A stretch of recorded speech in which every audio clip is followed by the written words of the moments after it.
All right, friends, today we are hanging out with Jake Kelfer. He is a lifestyle entrepreneur, life elevator, and coach to ambitious entrepreneurs and freedom seekers.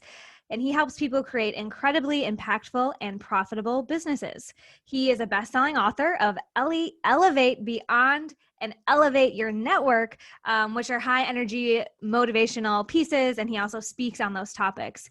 He's also a founder of the Professional Basketball Combine, which helps NBA draft prospects. See, I trip over this. This is so different to me. But okay, NBA draft prospects turn their dreams of playing pro into their reality. He has his work featured on Forbes, Sports Illustrated, ESPN. That's amazing. So glad that you are here today on the Dream Life podcast, Jake. Yeah, thanks so much. I know we're going to have the greatest conversation. Very excited for it. Well, it's such a colorful intro, right? So you've written books, you've worked with NBA folks, you help entrepreneurs. Like, what is the backstory on all of this here? How did this all come to fruition for you? Yeah, so this is great. And it begins with me like having the dream when I was a little kid to play for the Lakers. Okay, I wanted to play for the Lakers. I'm a Kings fan, but okay, go on. Who's your team? Well, I live in Sacramento, so I have like Kings, but I like the Milwaukee Bucks because I'm from Wisconsin. So anyway. Okay. I'm drinking out of a Wisconsin water bottle right now. So we're all good. We're all good. Okay, I'll let you go on the Lakers piece, but thank you. Tell us more. That was the dream, right? Like I was like, oh my gosh, I'm going to be a Los Angeles Lakers player. That was the whole dream. And unfortunately, I stopped growing at 5'8", and I wasn't good enough to play in the NBA.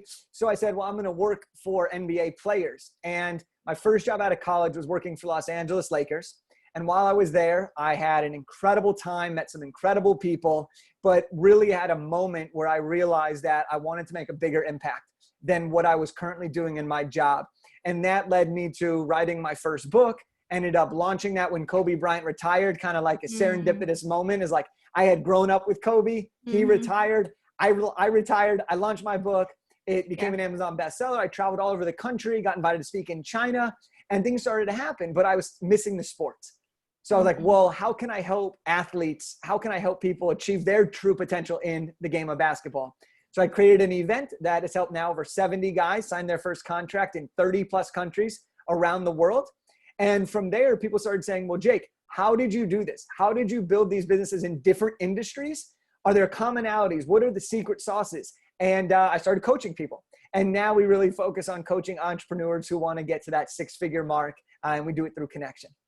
Yeah, I think so many people can relate to that, whether it's, professional sports or landing that dream job, right? Yeah. So you did the right things, you even got into that dream organization, but then the same thing for me, like I landed my dream job at the University of Wisconsin and I got in that cubicle and then I hated it, right?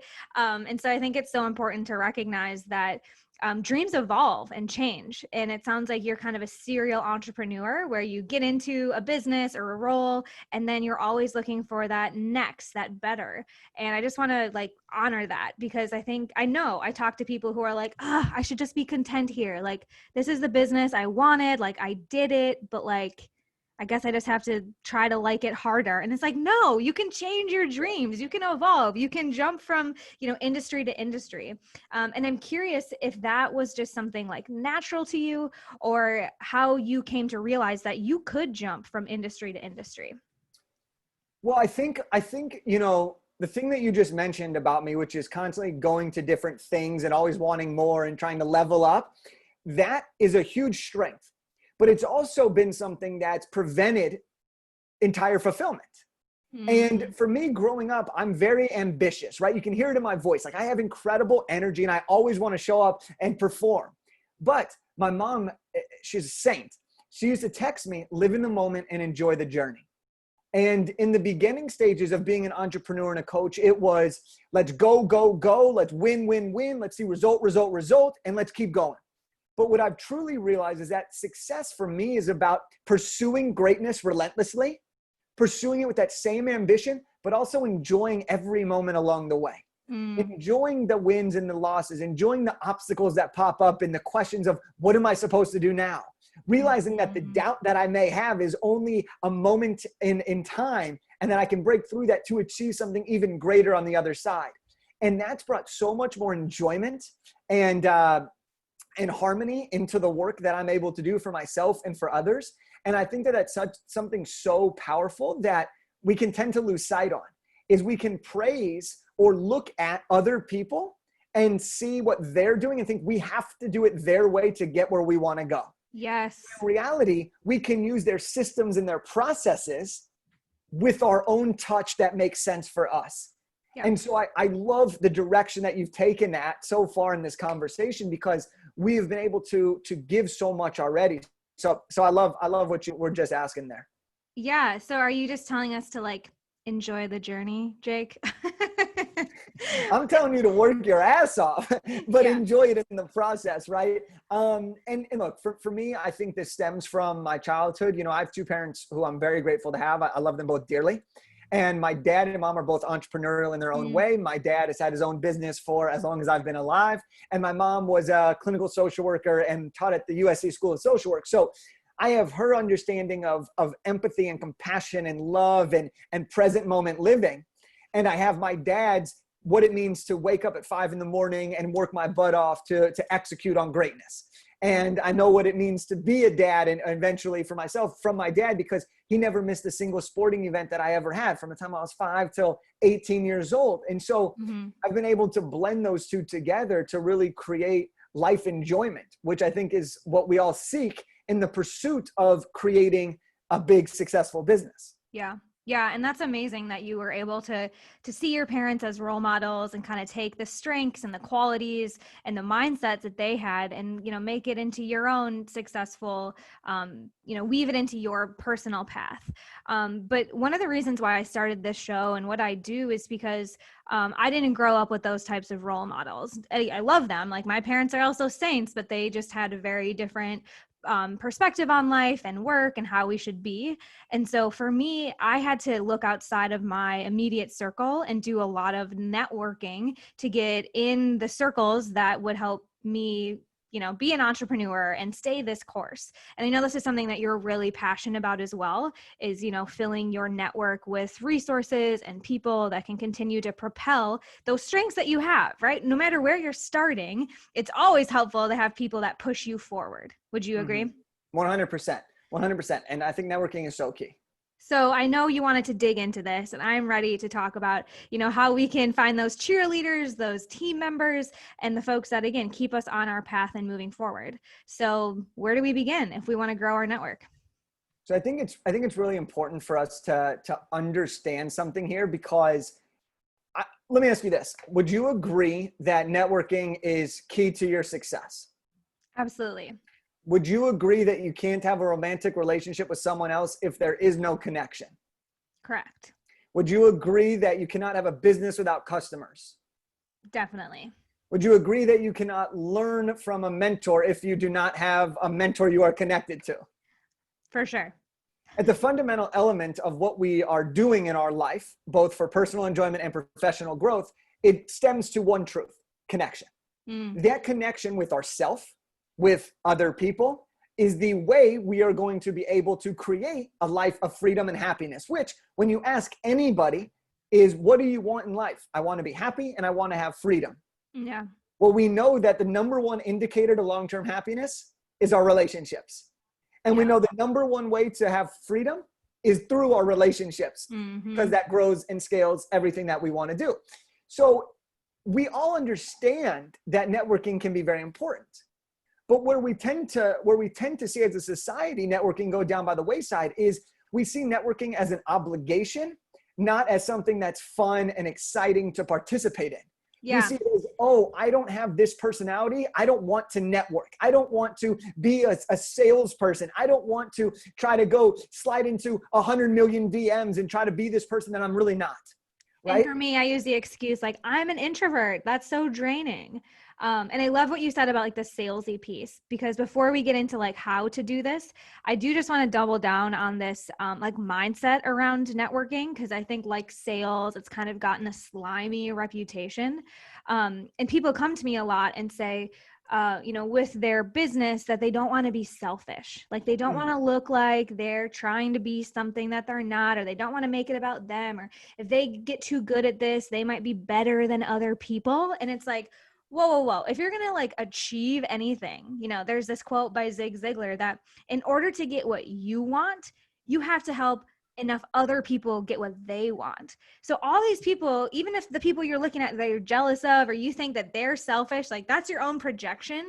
And when you succeed, when you earn money, when you impact a lot of people, it's because you've served at that level, right? And so this was a huge transformation for me too, as an introvert who wants to do everything in my yoga pants with a glass of wine and my dog by myself.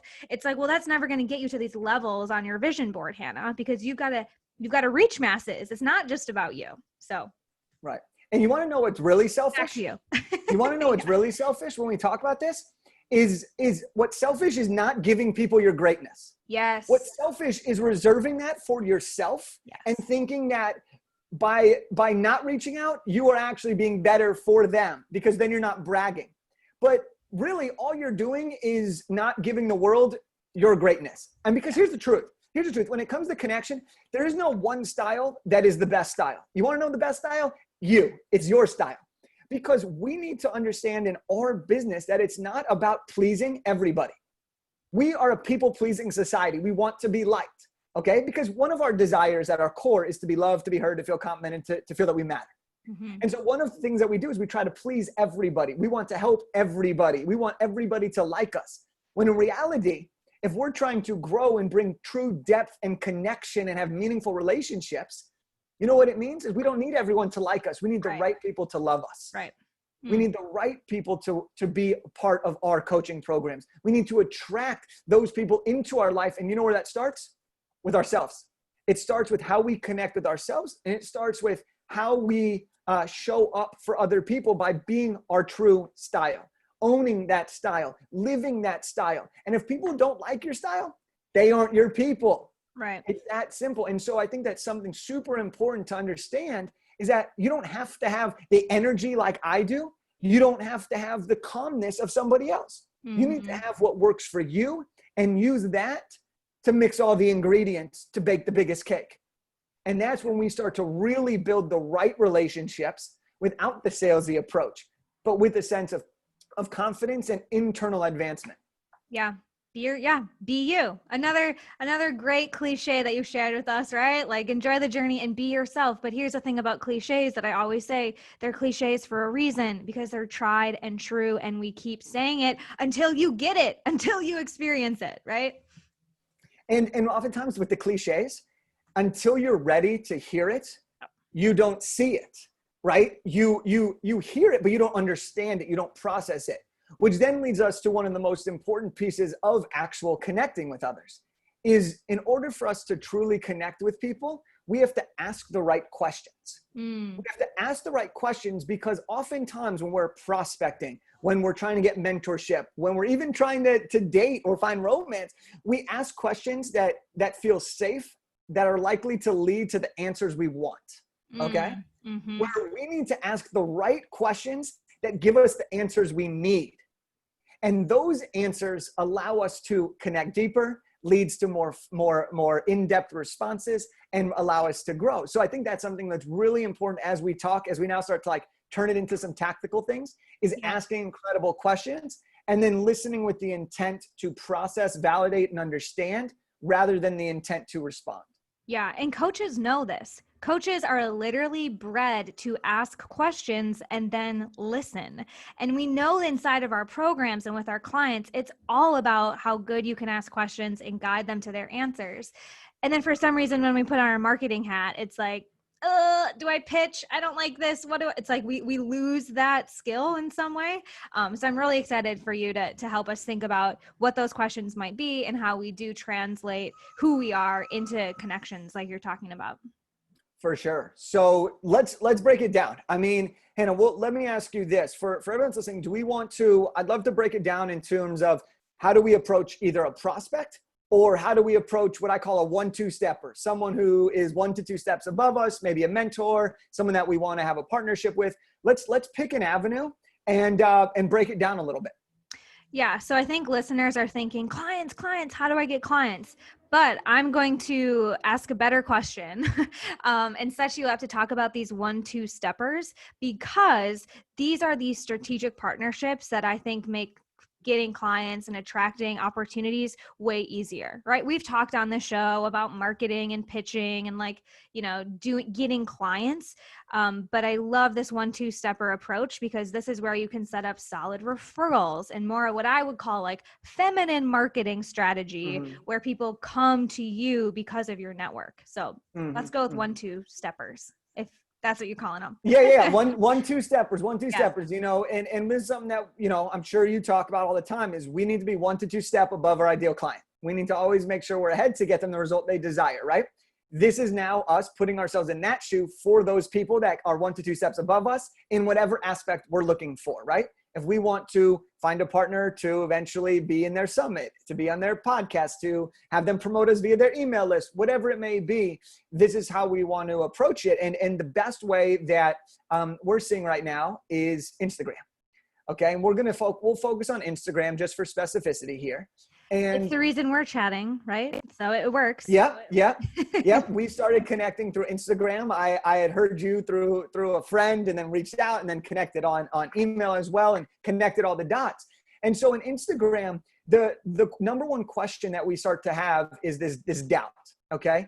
And the question we begin to ask ourselves when we want to connect to these people is, well, what if I reach out to them and they don't respond? Or how can I reach out to someone, but I'm just starting? Or how can I reach out to someone if I have nothing to offer? If I have no value, what value can I actually add them, right? Because everyone will tell you, you need to add value right away. And then, but we said, well, what does value look like? So I'm gonna break down a script, and then we'll share a couple ways that we can actually add value in this process to bridge the gap here. And the easiest way to connect with people, and this is after tons and tons of DMs and different approaches, we've boiled it down to this as the easiest way to get in touch with someone. And the first part of this, when you're reaching out to one of these 1-2-steppers, someone that you want to connect with, is to first and foremost address them by their name. Okay. And we think this is so mundane, but the amount of people that call me Jack or Jeff, even though my name is Jake, is unreal. Okay. The amount of people, Hanna, do people spell your name incorrectly because you don't use an H? You just have Hanna, right? Yeah, I let him off the hook on Instagram because my last name starts with A. Like I could be Hanna Hermanson, but in email, this is my I cringe. It's like, it's in the email. Spell it right. So you're unique in the sense that you have a name that starts like with a letter that could be good. So on Instagram, I respect that you cut them some slack, but this is the easiest way to turn somebody off. Okay. But it's also the easiest way to start to show humanity. All right. Yeah. The second thing that is so important here is to do what we call the fun fact frenzy. So I'm all about making networking and connecting fun. I think that if it's fun, it sticks. And what's fun, we do more often. And so this is the fun fact frenzy. So before you reach out to anybody, okay, and let's just use me and you for example here. Let's say I want to reach out to you, Hanna. I would look at your profile real quick. I'd maybe note that you're from Milwaukee. I'd note that maybe you lived in Sacramento. If you tag that in your photo, maybe I'd see some of your previous work. Maybe I'd see you post about your podcast.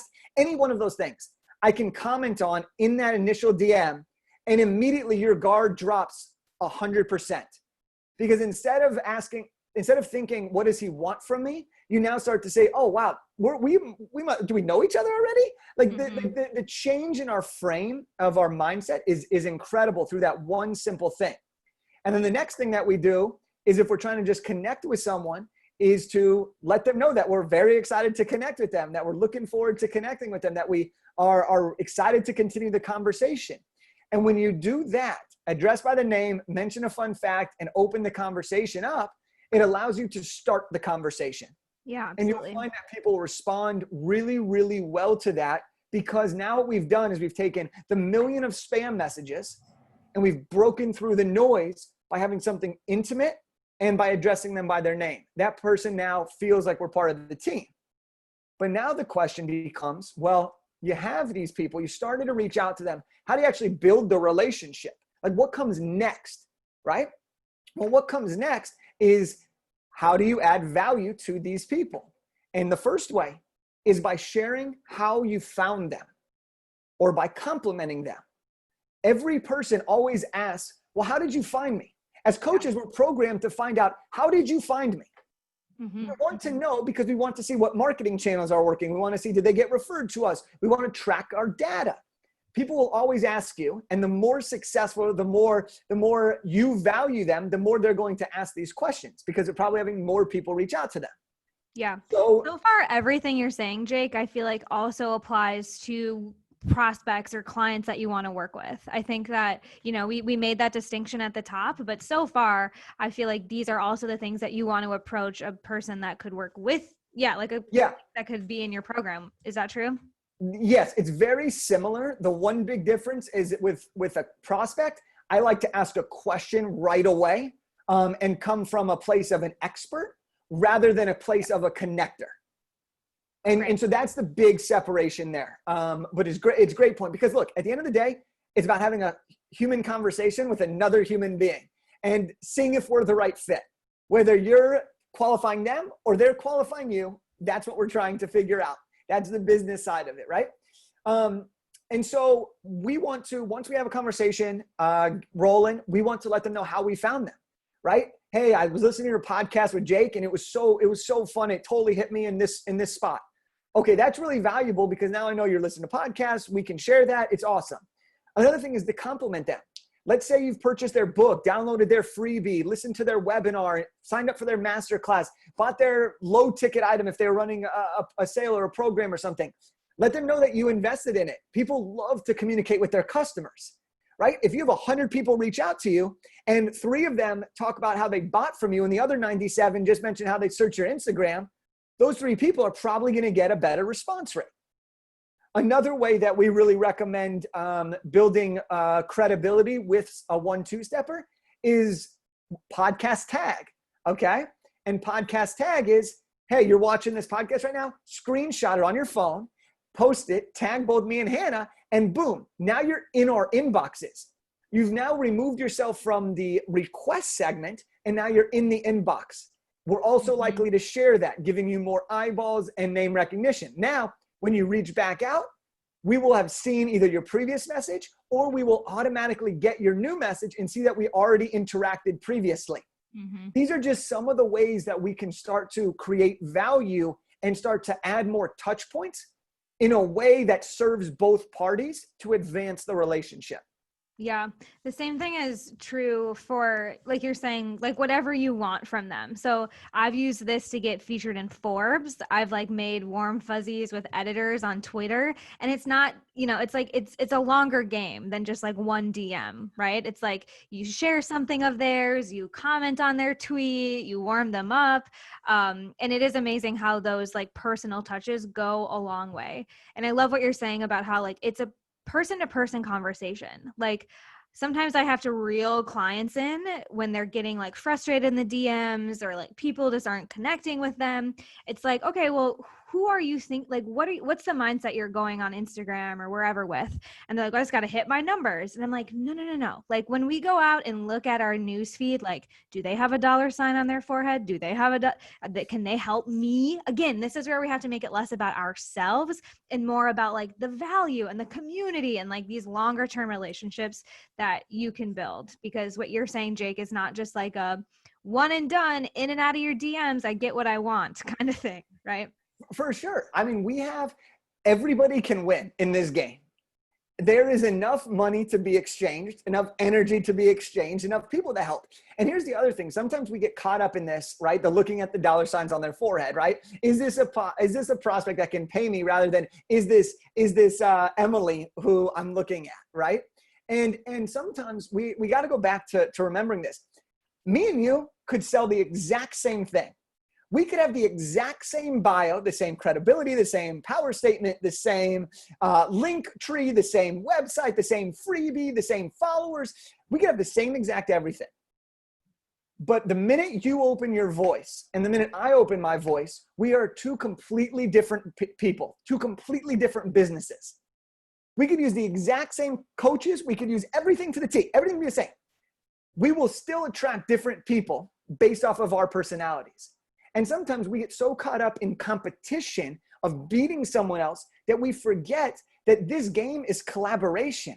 This game is about working with people to find the greatness within each one of us, to use our different expertises and zone of geniuses to bring out new clients that are great fits. It's about referring to other people who may be able to serve someone, even though you may lose that money right up front. The world works in a we is greater than me mentality, right? That's how the world works. And the more we can serve other people, the more we can give to other people, the more we're able to receive ourselves. And so I know we're doing this on video, so I want to do a little something with you real quick. And for everyone listening, I know we can't see you, but I want to do this. This is a little fun thing because this puts everything into our perspective. So real quick, Hanna, and for everyone that's listening, put your hand in the shape of an M, okay, just like this, down by your waist, okay, down by your waist. And if you've seen this before, don't spoil it. And what you do is this represents a me mentality, okay? And I'm putting my hand on the screen. This is a me mentality. And a me mentality is somebody that tends to focus on what can you do for me? How can I use you to get to where I want to go, right?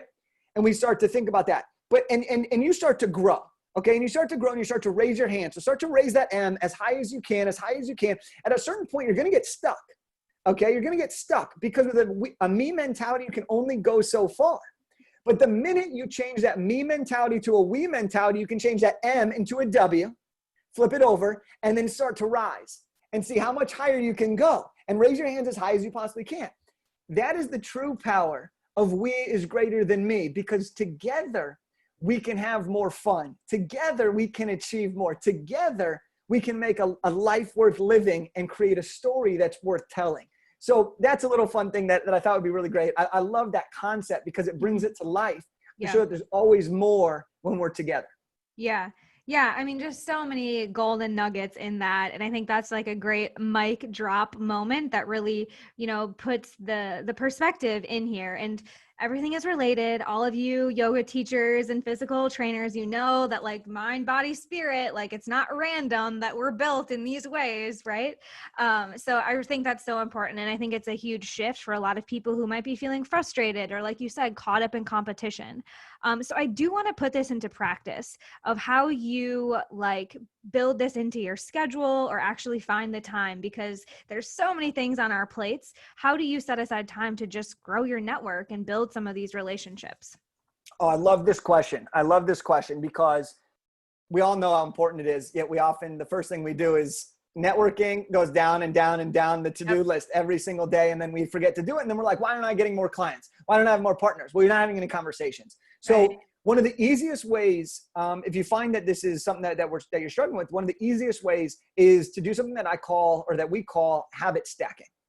Okay. And habit stacking basically says that anytime you already do something that you do every single day, add a new habit or a new action right after that. You stack it on top of it.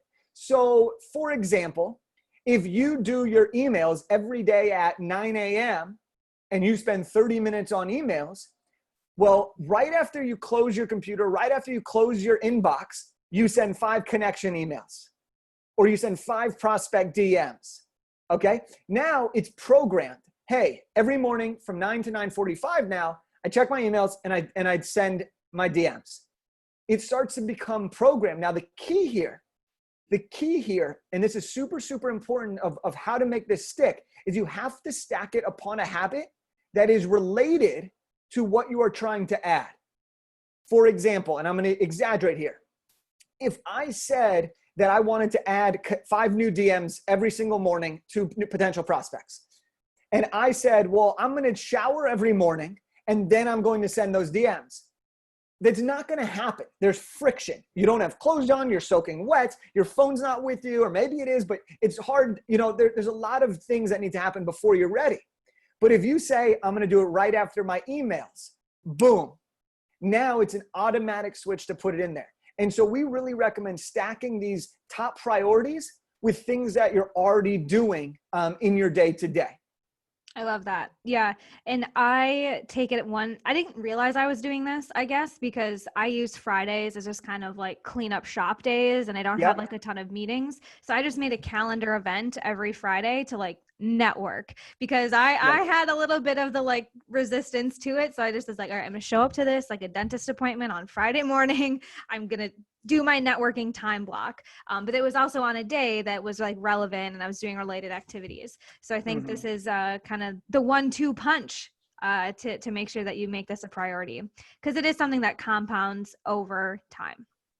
For sure. And I love what you did. You know, and the next one of the things that we always recommend too is that exact thing. Put it in your calendar, right? If it's on the calendar, it happens. If it's Yeah. not on the calendar, it doesn't happen.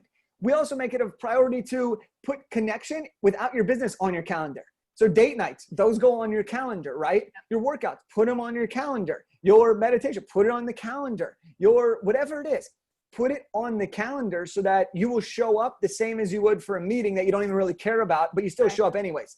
These are things Exactly. that actually will change your life. We might as well put those as an emphasis on the things that we do.